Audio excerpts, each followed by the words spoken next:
Hai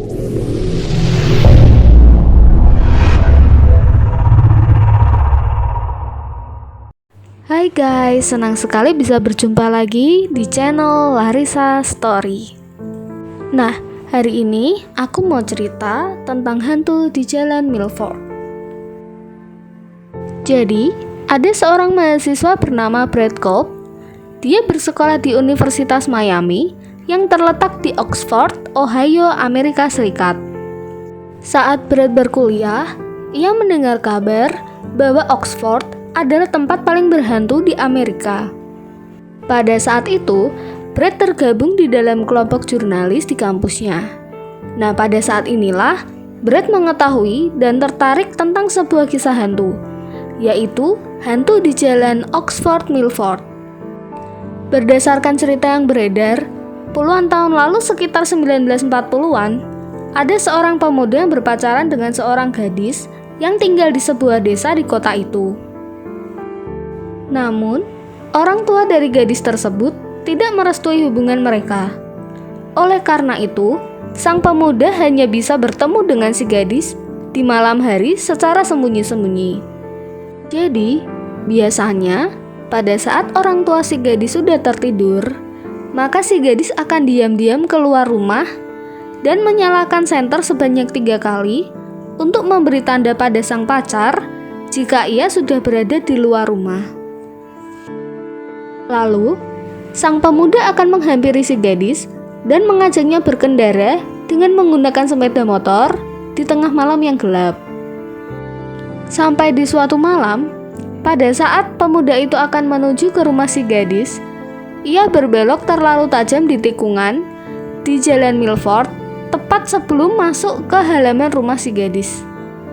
Kecelakaan pun tidak dapat dihindari.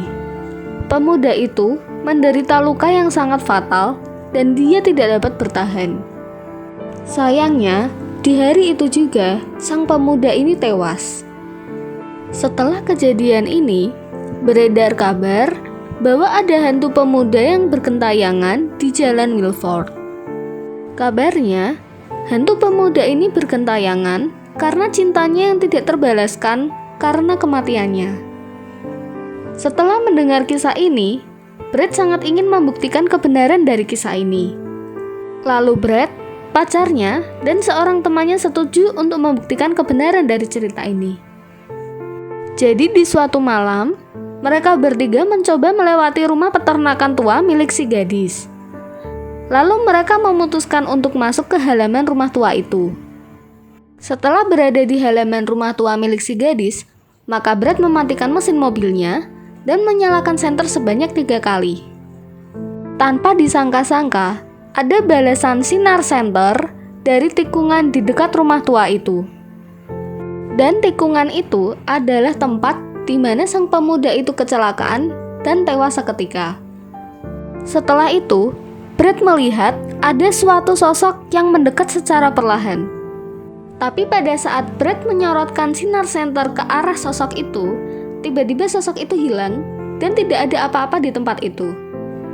Sejak saat itu, Brad percaya bahwa kisah hantu di Jalan Oxford adalah kisah hantu yang benar-benar nyata. Cerita kedua berjudul Hantu di La Parva Ski Resort.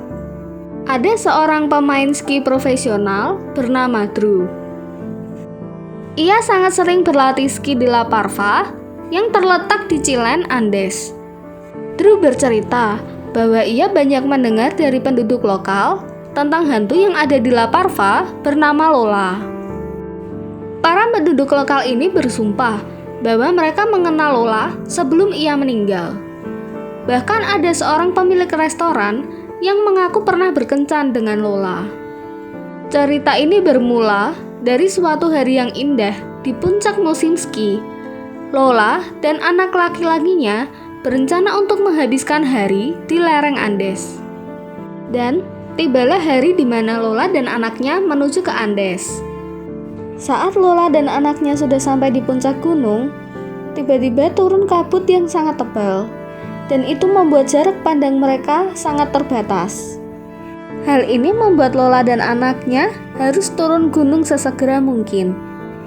Tapi, Karena kabut yang sangat tebal dan angin yang bertiup sangat kencang, Lola dan anaknya terpisah. Seketika itu, Lola sangat panik. Ia berusaha mencari anaknya di tengah kabut yang tebal. Lola mulai meneriakkan nama anaknya dan berlari menembus kabut itu, berharap bisa menemukan sang anak.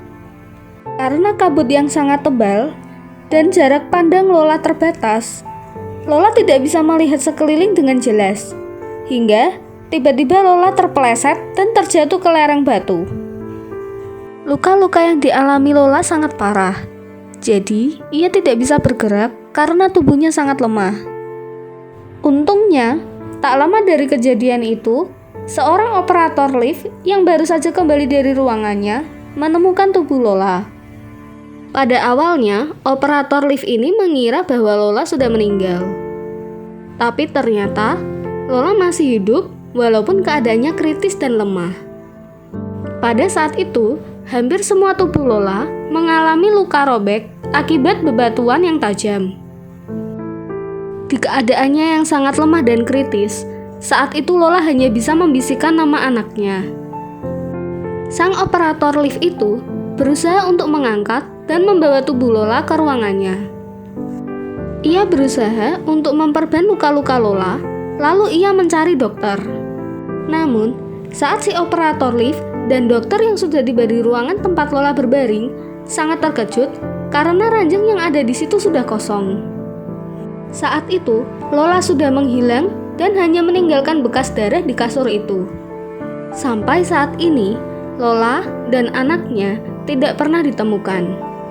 Banyak yang berkata bahwa tempat hilangnya anak laki-laki Lola adalah tempat ritual suku Incan, di mana suku Incan akan mengorbankan anak-anak mereka untuk persembahan. Mendengar cerita ini, Drew sama sekali tidak percaya. Sampai suatu hari, saat Drew berlatih ski, ia bersumpah bahwa samar-samar ia mendengar suara wanita yang berteriak menembus angin. Nah, sekian dulu cerita untuk hari ini. Terima kasih yang sudah menonton sampai akhir. Jika kalian suka dengan video ini, jangan lupa untuk like, share, komen, dan subscribe channel ini ya. And see you in the next video. Bye-bye.